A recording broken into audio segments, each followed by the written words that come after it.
他16岁来华见证中非建交过程，希望自己成为两国友谊的传承者、开拓者。就任总统后首次访华，他把中国称为最强劲的合作伙伴，并认为双边关系实现了跨越式进展。他反对外部干预，拒绝选边站队，强调亚太地区的未来不应由他人决定。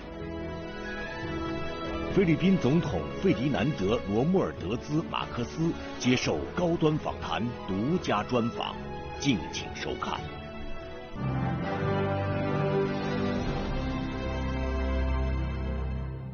关注国际焦点，洞察世界风云。大家好，欢迎收看本期高端访谈，我是王冠。2023年伊始，中国迎来了首位到访的外国元首，而他和中国的缘分要追溯到49年之前。当时年仅16岁的他和母亲，也是时任菲律宾第一夫人伊梅尔达访华，亲身经历了中非外交关系的开启。而半个世纪之后，当他再次回到北京，他已经是菲律宾的现任总统。他就是我们今天的对话嘉宾，菲律宾总统马科斯。再次回到中国，他有怎样的感受？此访如何为双方希望构建的好邻居、好亲戚、好伙伴的3好关系注入新动能？让我们一起走进菲迪南德·马克思。So President Ferdinand Bongbong Marcos, welcome to Leaders Talk on CMG. It's an honor. It's an honor. Thank you for having me. Yes. You first came to China as a 16 years old. 16 years old with your mom Imelda, Yeah. and met with Chinese leaders. Your father was president, of course, back then. If you think about it, half a century has gone by since that trip. Now returning as president yourself back to the city, what kind of memories and emotions are there? It's all very clear in my mind. I will never forget it. How we first arrived in China. When we first got the invitation from then Prime Minister Zhou Enlai. And we first got the invitation and we were planning. And we did not know what to expect, because in 1974, there was very little news coming out of China. And the only news we had was from the Western world. I remember very clearly, we were so curious when the plane was landing. We were all looking out and seeing what are we going. And at the end of the trip, they said, they're just like us. There's no difference. We were able to see many places. Actually ended up meeting with the chairman. I remember very clearly the chairman was very gracious. And my mother was saying, you're chairman, you're a great leader. He said, no, I'm a teacher. I'm only a teacher. And she said, also me. When I was younger, I teach little children. And he said, that's why we are the same. That's why we are. And they got along very well from that point on. So he was, at that time, he needed help to walk already, but his mind was very clear. So it was remarkable and an amazing visit. And my mother loves to tell the story because the chairman said, he started coughing, clearing his throat. And my mother took out some of her own throat medicine and gave it to the chairman. And I was kicking her under the table. Said, don't give him medicine. It might be not good for him. Maybe he's taking other medicine. No. And he took it. And he took it, a cough drop. And he took it. And he said, thank you. He was very gracious. As a 16-year-old, I could not believe, I still can't believe that I was lucky enough to be in the same room as Chairman Mao Zedong. I can never ever forget what a historic and important moment it was. Your mom was very emotional during that visit. I saw the footages of your mom wiping her tears. Yes, because it was extremely important for the Philippines at that time. The graciousness of the invitation of Premier Zhou Enlai and the hospitality with which we were received, and to finally meet with the chairman, this great leader who we only knew from books and news reports, to finally be able to meet him, and most importantly, to be able to lay down the beginnings of our relationship was something that was overwhelming. So in a way, Mr. President, you were one of the trailblazers of Sino-Philippines relations. Even at 16 years young, What kind of a historical lens does that give you to look at China-Philippines relations throughout the decades? Well, first of all, it is one of the most important parts of that experience is to watch China since 1974 until now 2023, and the remarkable progress that China has gone through, and the leadership of the party, of your presidents, that have taken China from what it was in 1974, which is still really very much a rural country, into what China is now, which is an economic powerhouse in the world, has been remarkable.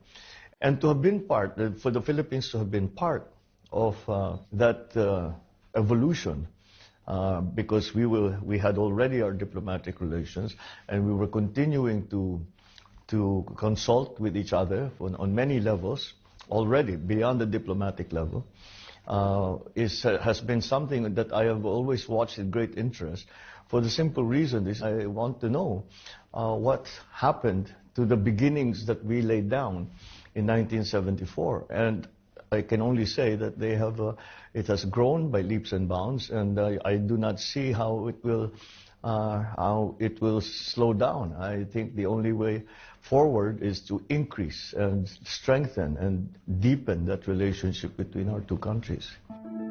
从上世纪70年代跟随母亲来到中国起，马克思亲身参与见证了中非关系的发展历程，是中非友好的建设者、支持者、推动者。当选总统后，马克思在与中国国家主席习近平的通话中表示，菲律宾政府将把非中关系作为外交政策重点方向。2022年6月，马克思出席第2届中非相知奖颁奖典礼时，将中国称为菲律宾最强劲的合作伙伴。Our gratitude to the government of the People's Republic of China. 2022年10月底，马克思出席达沃萨马尔岛跨海大桥开工仪式，这是菲律宾近期开工的重要项目，由中国企业承建。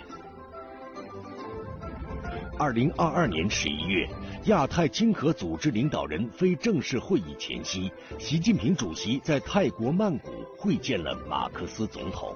习近平指出，中方始终从战略高度看待中非关系。马克思表示，菲方期待同中方一道挖掘潜力，拓展基础设施、能源、农业、人文等领域合作，构建更加稳健和强劲的双边关系。Your administration said your visit will set a tone for China-Philippines relations in the next 5-6 years. What kind of tone do you think has been set? What is the most important outcome of your trip? Well, of course, we are now, all of us, China included, every country in the world is emerging from the pandemic economy.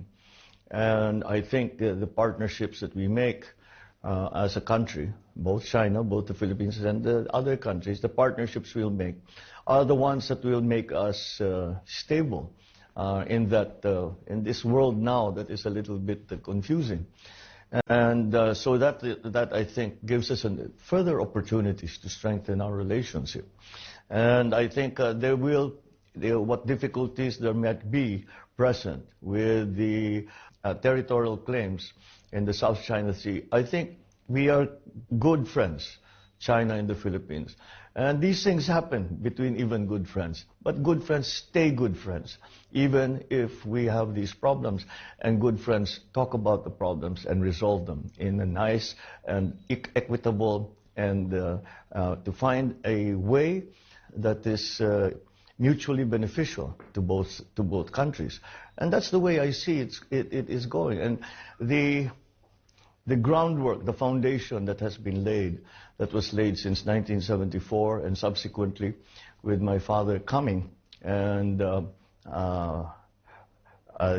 actual formalization of diplomatic relations. I think to see how that the groundwork that laid down is a very solid foundation on which we continue to build And that's, I think, the future for the Philippines and China. You're talking about the South China Sea. It has long been a sticking point in bilateral relations, but you said repeatedly that they should not define our relationship.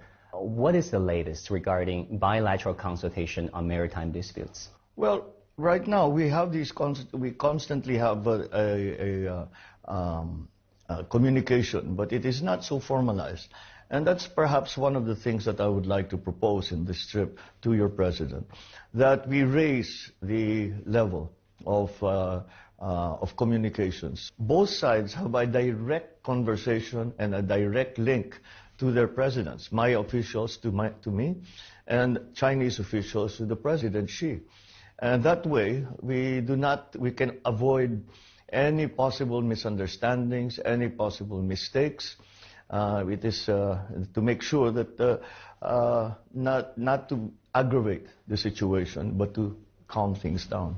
How confident are you that the two countries can reach an agreement on maritime joint exploration and disputes? I feel confident, as I said, the foundations that we have laid, because it is not the only discussion that China and the Philippines are having. We talk on very many bases. We talk on the G2G, government-to-government basis. We talk on the on private sector basis. We talk on PPP basis. All of these things. Even we have educational exchanges, we have cultural exchanges.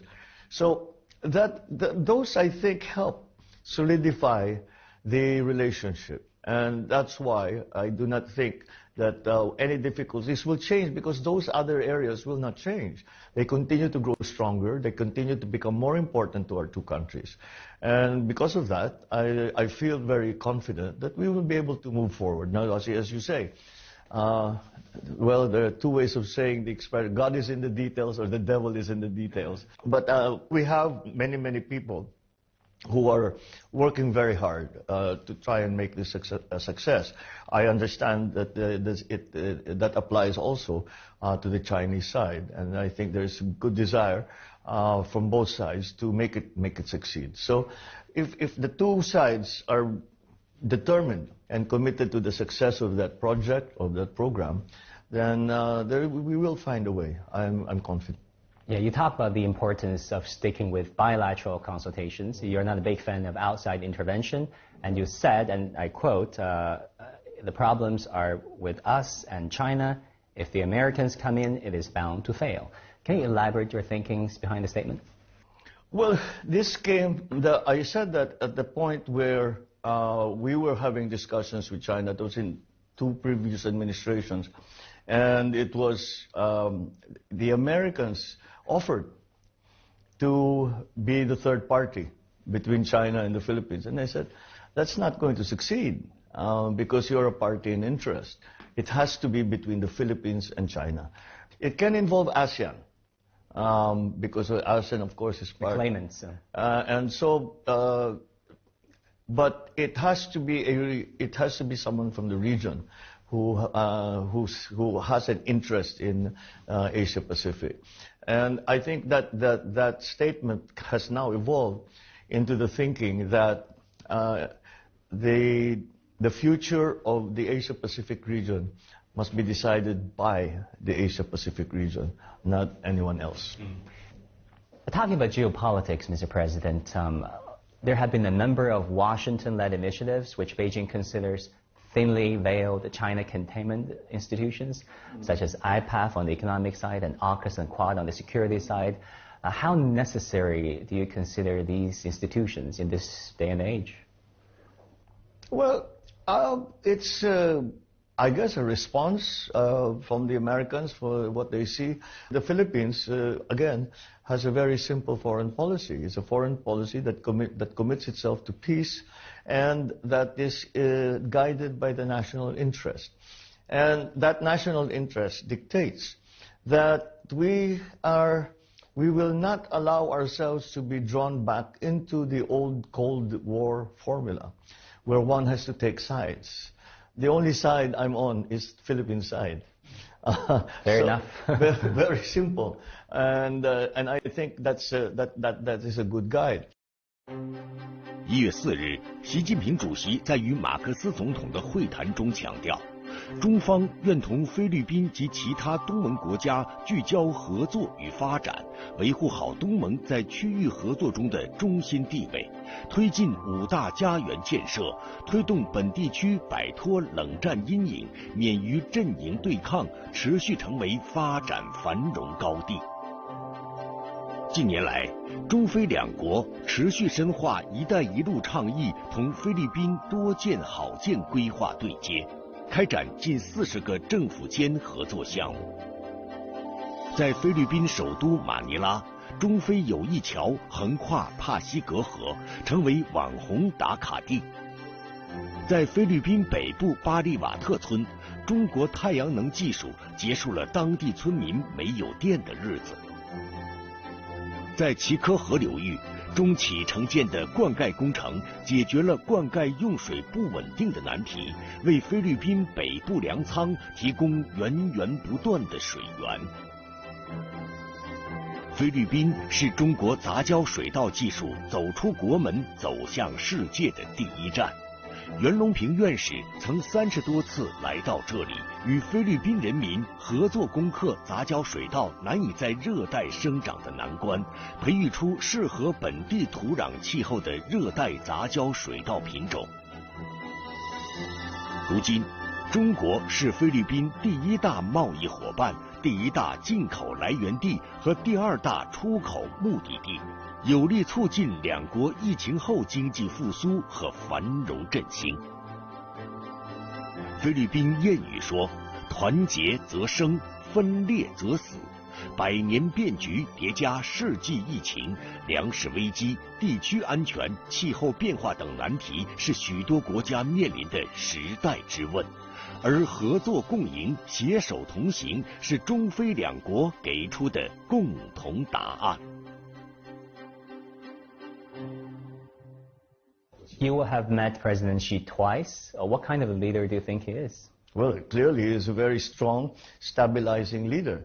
It was welcome news for us to hear that during the 20th Party Congress that he was re-elected as president, and that will bring stability to China, which will bring stability to the rest of the region. And that's why I think that there is much that we can do working together in the future. There could be a number of deliverables from your trip. Around a dozen agreements are expected to be signed between China and the Philippines. How important are they, Mr. President? And in what ways do you expect them to translate into tangible benefits for everyday people on both sides? It will translate into benefits for everyday people for the simple reason that we have in the Philippines identified certain areas that are prioritized for development and for our transformation of our economy, for this new economy that's the post-pandemic economy. And so this is, I think, something that I believe we will be able to strengthen and to make make it even more rapid in terms of the progress, because of the partnerships that we will sign during this trip are to do with agriculture, to do with energy, renewable and traditional, to do with tourism, to do with the continuing investment of China in the Philippines in many, many areas, in infrastructure, which already China has been very heavily involved in the Philippines, and trade. So all of these are extremely important for all our countries at this point, for all countries. As I said, we try to navigate this rather difficult situation that we are facing around the world. Agriculture has become a high priority for the simple reason that the crisis in food supply and food prices has hit us very hard. It is a surprise still, I think, to many of us that a war very far away, halfway around the world, will affect food prices and food supply in a place like the Philippines.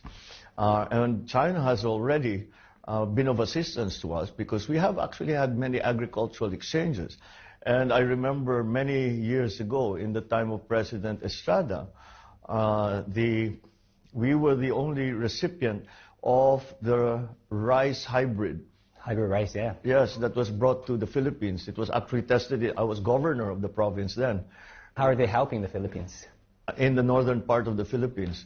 And we tested the hybrid rice, and the yields were very, very high. So we've been doing this for a long, long time. But there is new technology, there are new techniques, there are new strategies, there are new varieties. Many people don't know this, but Mr. President, you're also the Minister of Agriculture. Yes. It's quite a juggle. Well, it is. But I felt it was necessary because the situation in the Philippines was quite severe.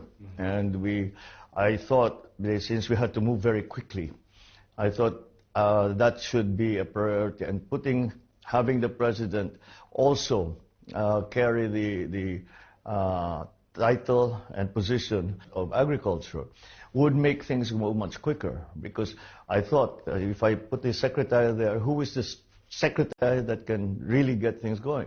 And I said, the President is the only person in government that nobody can say no to. So I will be the secretary, and I will make sure that and we have made some very serious progress. We were very worried that at the end of last year, there would be some severe shortages in terms of food supply, and we were very worried about the increase in prices. And we've been able to lessen that.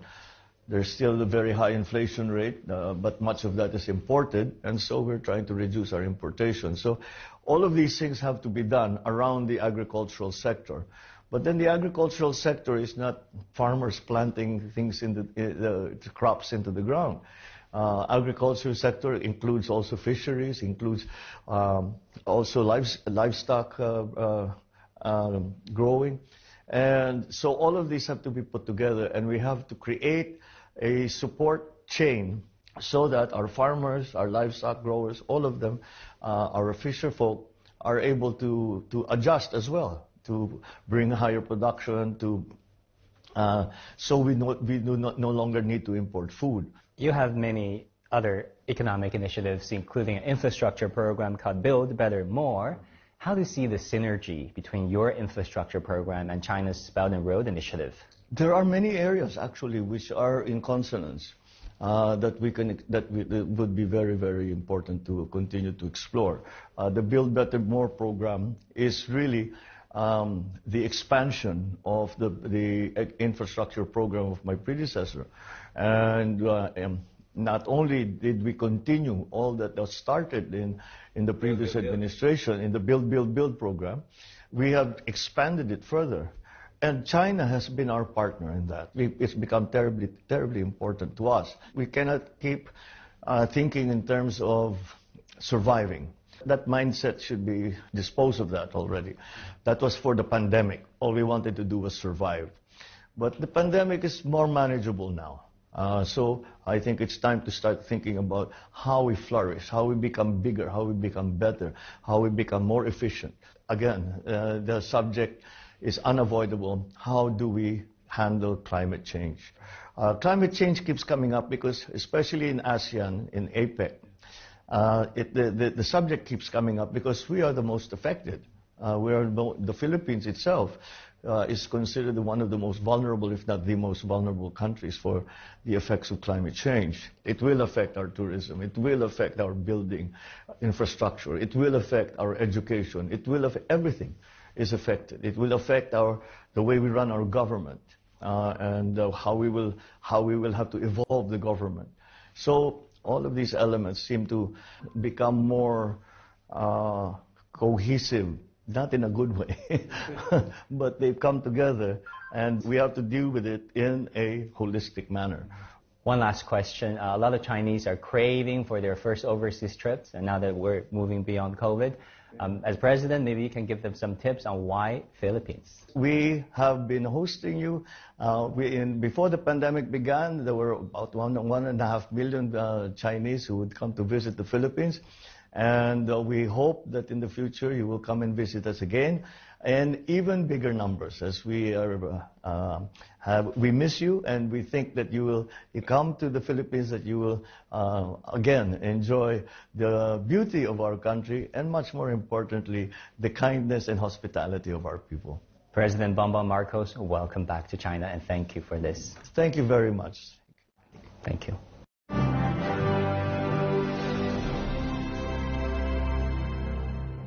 整个专访过程当中，马克思总统的怀旧和坦率给我留下了很深的印象。